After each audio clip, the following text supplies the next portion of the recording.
Under the Scope. Hey everybody, Jared. That's Jared. This is Shane. We are back with another Scope movie review. Mm-hmm. We weren't lying when we said things are headed down the pipeline. And we've got a good one for you, Jared. Today, we saw a sneak preview of the upcoming film, The Arrival, starring 80 Adams. 80 Adams. 80 Adams. That's Amy Adams' little sister. Little sister. She's adorable. Amy Adams and who else, Jared? Jeremy Renner. Jeremy Renner. And Forrest Whitaker. As the third main lead of this And film. a cast of thousands. Cast of a lot of people. That one old Chinese guy you know. Yeah, we've seen him before as well. This film is the latest Aliens Come to Earth movie, but with a science-y twist. The sense is that there's science and not a lot of bullets being shot in this film, Jared. Not a lot of landmarks being destroyed. No. It's a bit more cerebral. This is not your ID4 type film. No. So, why don't we break this film down, Jared? We gave him the cast. Do your best to give a little bit more insight into the story without spoiling everything. Well, Amy Adams is, I guess you would call her a linguist. A linguist. She is a college professor and an expert in languages and communication. World class. Her name is Louise in the movie. Ian is, I think, a theoretical physicist, or at least some sort of scientist type. That Jeremy Renner's character is named Ian.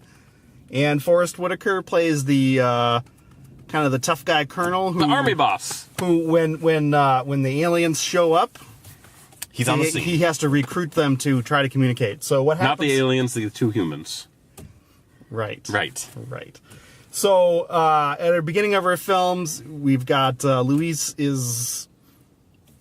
It's hard to talk about it without giving things away. Let's do the basic plot of without going into any of that. So Louise is teaching at a college, and suddenly people are watching television, phones are going off, everyone's distracted, and it turns out, hey, aliens have arrived. Yes. In 12 different sites around the world. One of which is in Montana in the United States, but there's also in China, a couple in Russia, everywhere basically.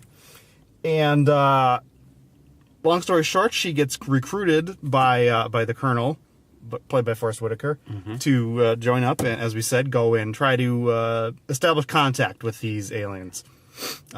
Every team around the country, or every nation around the country, or around the world, is trying to do the same thing. And they sort of have set up their command bunker where they've got communication with all the different nations. Everyone's sort of coordinating, but, you know, in typical human fashion, maybe that communication will eventually start to break down as things get a little bit more tense and a little bit more standoffish. Yeah.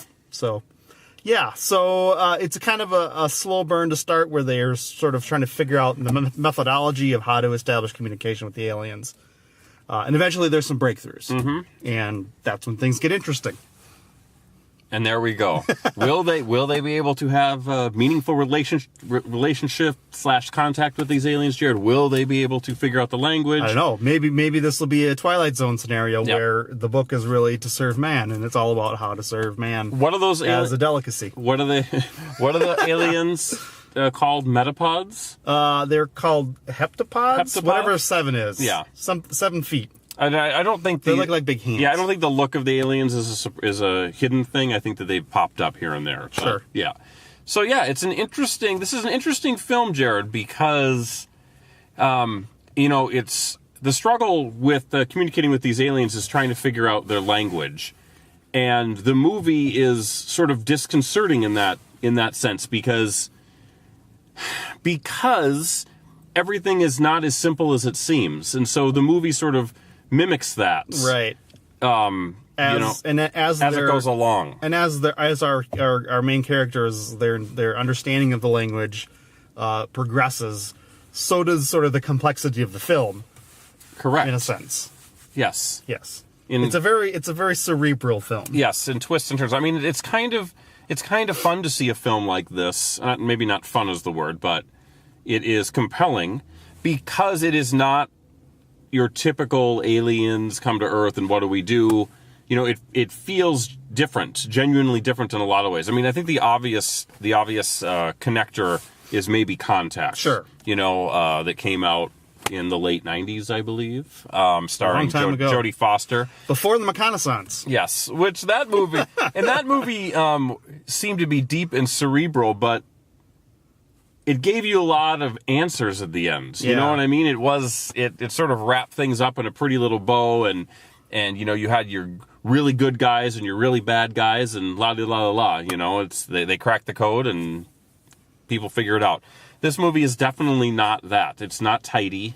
No. I mean, the onion starts to peel back a little bit by the end of the film, but you're still left with kind of this core of the onion, which is going to make your eyes tear up a little bit, probably, depending on who you are. It's interesting because this film is definitely global. It deals with the impact on the world, but then it is a highly personal story as well. Impacting the main characters. In some sense, it could not be any more personal. Yes. I mean, it's very, Louise is so core to the story. Yeah. It's everything and one thing all at the same time. Yeah. Which is interesting because it sort of ties into the language as well. It's just, you don't perceive things the way you normally do. And I think that the film, I don't even remember the director, but I think how it was done and put together is a masterclass in mimicking this alien thematic structure in the lives of the humans. I thought that was fascinating to me, and it had me hooked, because you see these parallels going on between the bigger and the small story and how you start to perceive things. Even if it is artsy-fartsy, because it's definitely an artsy-fartsy film. But in all the best possible ways. Sure. It feels like, maybe it could have benefited from a larger budget. And only I say in that because then there's an opportunity to sort of maybe show more of the global scope. But at the same time, the story is so much about Louise and how she's connected to everything. I don't know, maybe it doesn't need that. Yeah. Generally speaking, it is a sparse film. Mm-hmm. It takes place basically in the middle of a field in Montana for the most part. Yes.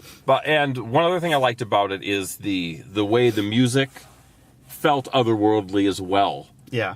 It didn't sound like anything that we'd ever really heard before. It's chantings and I don't even know how to explain it, but it didn't feel of this earth. And so I thought they did a very good job of creating something that felt a bit disconcerting and a bit foreign and alien in nature, and they brought that into the film.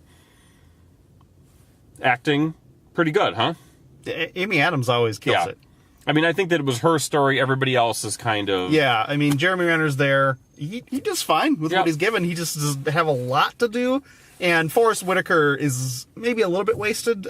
He's sort of playing the army colonel guy who's just there to take care of business. But guess what? He's not as stereotypical as you would get in other films where... he's either the real bad guy that's, ready to finger on the button and ready to go. Sure. You had one guy in there that was sort of like that. Yeah. But he was almost inconsequential. He was just there to cause trouble. It was interesting. To stir the pot. Yeah. Because America was a little bit more measured. Which is interesting. Yeah. And, you start drawing parallels of where we are in our world, and we're filming this the night before election night. And things sort of you wonder, who's in charge running our country, how this would have played out depending upon who the president was. Who's going to be the hot-tempered in the world? It turns out it's not going to be the U.S. maybe. Could be someone else. You never know. My only real beef with this film is the fact that you have, this a slight spoiler, but you have a couple of weird rogue military personnel in this film. Sure. Which, given the gravity of the situation, there is no way they would ever have clearance. They would ever be allowed to do any of the stuff that they did, like watching, crazy Glenn Beck type videos. That stuff wouldn't happen. It would have been probably vetted. It would have been vetted or caught, and then a lot of that crap would not have happened. I don't buy that. But you know what? Even that aspect of the film, I don't even know how important that was. I don't really know what the outcome of all of that was, because there were since it is also a global film that you don't see, there's a lot of other things happening that are pushing the story along. So I think my one bone to pick with this is that it sort of relies too much on the trope of humanity sort of retreating to its caveman ways, like, oh, we don't understand this. Sure. We must hit it with rocks and sticks. Bad, evil, defend us. it serves a purpose, and, in the context of the story, it sort of needed to happen, but it also felt like it was sort of, I don't know, it didn't feel... completely organic? It felt like it was a trope and not necessarily something that was completely thought through, but, I don't think it ruins the film by any... Granted, we've never been in a situation like this, Sure. so it's hard to say how we would react, but I would hope that humanity could step it up a little bit. Let's just say that the aliens are very, very patient with us. They are. So, Jared and I are going to discuss, mull a score over, and we'll get back to you right after this. The Scope score is 3.5 stars. 3.5 stars. It was easy. I thought it would be a 10-hour debate that we did not want to capture on camera, but yet we came together, we unified, Jared. The polls have closed, and at this time we're prepared to call The Arrival at 3.5. We're calling it, Jared. Yes. And we can't take it back. We're calling it. Yes. With 2% of our precincts Scope reporting. Network News is calling it 3.5. A lot of fake cable news on this one. They didn't go the route of getting MSNBC, which... No, but you can kind of tell who they're poking at. That's right.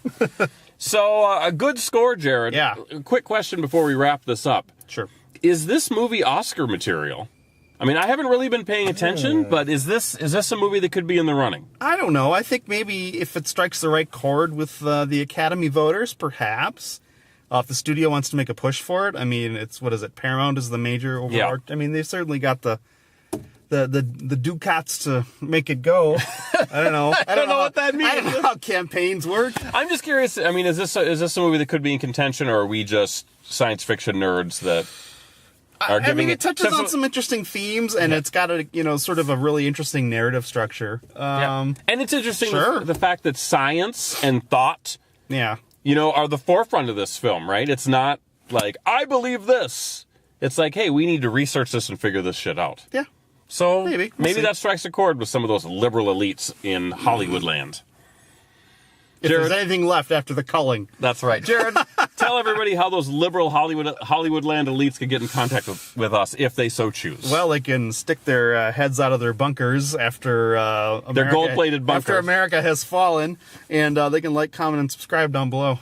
That's just that easy. Yeah. So, Jared, thanks for coming out with me. That's if they've even seen this movie, because who knows what's going to happen. Yeah, it might not. They might just pull it from the schedule after everything goes down. Hopefully there will be more scope. You can only hope. Yeah, well, maybe you don't hope, but we do. We need something to do. We're working on it. That's right. So for Jared, I'm Shane. This has been the Scope movie review of The Arrival. Check it out, and guess what? More movie reviews coming soon. So until then, bye for now. Ladies and gentlemen, we find ourselves once again at the end. I hope you've enjoyed our time together.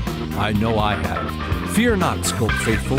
Days shall pass as if they were but a moment, and Jared, Adam, and Shane will return with another thrilling episode.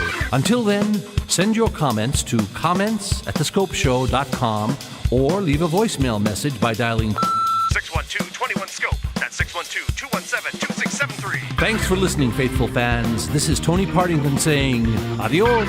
Tune in next time to another terrific edition of The Scope.